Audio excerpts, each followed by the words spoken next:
Old South Church is filled with people. It's also filled with tension and excitement. Everyone is talking. 3 ships, the Dartmouth, Eleanor, and Beaver, are anchored in Boston Harbor. The ships are filled with 90,000 pounds of tea, but the people of Boston won't take the tea, and the British won't let the ships leave and go to another port. Why? Listen. I don't mind paying a bit of tax for my tea. It's the rest that I don't like. I don't mind it at all. One company gets to bring in the tea, and they get to choose who sells it to us. So what? It's still tea, isn't it? First it's tea, then what? Then they're charging us to go to church and hang out with our friends. The British won't let Francis Roche take the Dartmouth out of the harbor and sail to another port. Francis doesn't want any trouble. He's willing to take his cargo somewhere else. Now the British don't want any trouble either. They'll let them go, you see. And if they don't, we'll have a surprise for them. What do you mean? Wait, never mind. Shh. It's Sam Adams now. The crowd inside the church is silent. Will the British let the 3 ships, still loaded with tea, sail out of Boston? They watch as Sam Adams and John Hancock talk about Francis Roche's meeting with the British. A low murmur starts in the audience. People of Boston, friends, the British will not let Mr. Roche take the Dartmouth, his own ship, out of the Boston harbor. They insist that we take the tea. No, I'm sorry, they insist we must buy the tea from their agents and their agents only. They insist that we are not free to choose on these things. Ladies and gentlemen, this meeting can do nothing more to save our country. They want us to take the tea. We'll take the tea. We'll turn Boston into a teapot. Yeah, we'll hold a little tea party that the British won't ever forget. Yeah, to the Dartmouth. We will fill your ship, Mr. Roche. Let us do what is right in our own eyes. Shouting and talking excitedly, the people pour out of the church and head for Griffin's Wharf, where the 3 ships are anchored. 3 groups of men and boys carrying torches board the ships. Some have stopped long enough to darken their faces with ash and paint so they look like Indians. No one says a word. They know there's no turning back now. John Hancock approaches the Dartmouth and then addresses Captain Francis Roche. We won't harm Captain Roche or his ship. We only mean to do what we have decided to do. It seems we have no choice. We have no choice. The British already decided for us. Yeah, you have left out the worst one. The Boston men work quickly. They bring up the chests of tea and dump them into the harbor. When all the chests are empty, the men sweep the decks of the ships, so not one stray tea leaf is left. The people of Boston want to send a message to the British. They demand freedom and liberty and will fight for it, but they believe in law and order too. The Tea Party in Boston angers King George III and the British. A new set of acts or rules is forced upon the people of Boston. At Griffin's Wharf, a crowd gathers to read the list of rules. They can't do this. We knew there'd be a price to pay for dumping all the tea. Well, you have left out the worst one. They have taken away the assembly from us. From now on, the governor chooses the member of assembly. And who chooses the royal governor? Not us. We have lost our voice. We have lost our right to vote our numbers. A fine fix you've got us into, dressing up like Indians and ruining perfectly good tea. Why pick a fight with England? We'll lose, and then what? Can't you read, woman? They're trying to take away our rights. They're treating us like children. They just want us to stay good and keep quiet.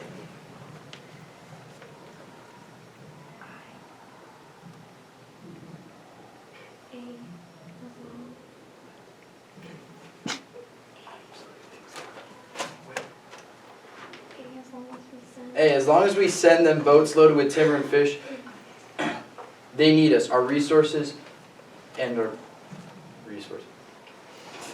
You know what? No, I changed my mind. She's right. We have friends in England. We'll have a voice in Parliament if we go slow. Well, no more taxation without representation. We can finally have a voice in how we're governed. No, I'm not being honest with myself. It's too late for that. He's right. These are intolerable. They're intolerable acts. Don't say I didn't warn you. When you're on your knees begging the British for forgiveness and they're not interested, just don't say I didn't warn you. Move on, move on. You've had enough time to read.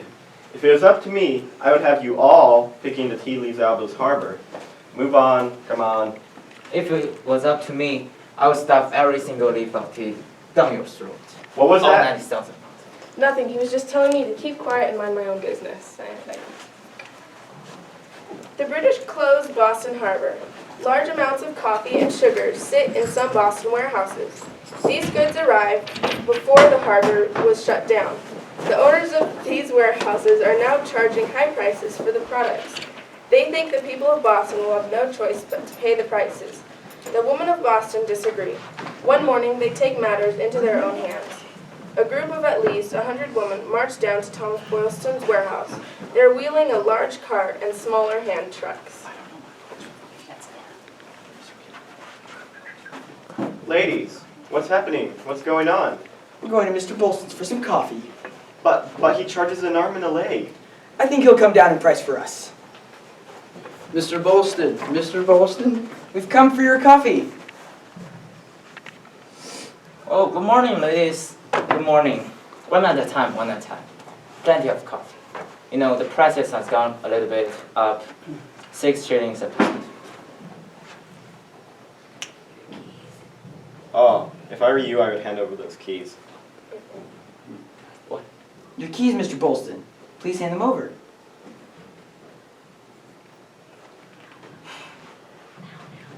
No, ladies. Wait, no, ladies. I'm a merchant. I must make my living. How will I feed my family if I give away my coffee? Now, Mr. Bolston, 6 shillings a pound for coffee? Shame on you. You're taking the food right out of our children's mouths. Well, I didn't stop. I didn't pour any tea or board, you know. If your children are hungry, it's not my fault. It's your husband's fault. You're a greedy man, Mr. Bolston. It's money you love, not freedom, not your family. You're free not to buy my coffee. We're not here to buy your coffee, Mr. Bolston. We're here to take it. I will not. No. Hand over your keys to the warehouse and we'll be done quickly. I will not. If not, we'll take him from you. Oh, help, Hancock! Help! Oh, if I were you, I would give up those keys. Okay, here. Go ahead and steal my coffee. You're no better than King George. Honor unlocks the warehouse. The women dump Boylston out of the cart. Then they wheel the empty cart into the warehouse. They work as quietly as the men on board the 3 ships did. In a few minutes, they emerge with the cart loaded with coffee. Elizabeth Harrison stops beside Boylston, who's still sitting on the ground. You're the one pretending to be the king, Mr. Bolston, charging such a high prices, expecting us to make you a rich man. I hope my coffee keeps you awake all night long. You will have plenty to think about and be sorry for. A man can't even make a good living for himself and his family.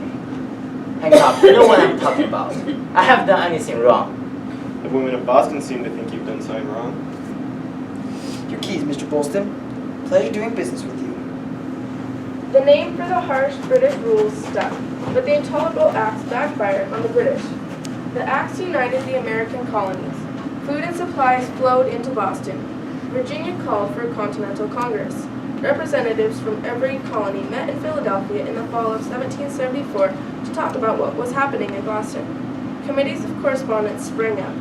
The committees of each colony reported about British actions in its area and how its colonists were responding. Alarmed, the British sent more troops to Boston. A year later, the first shots of the American Revolution were fired.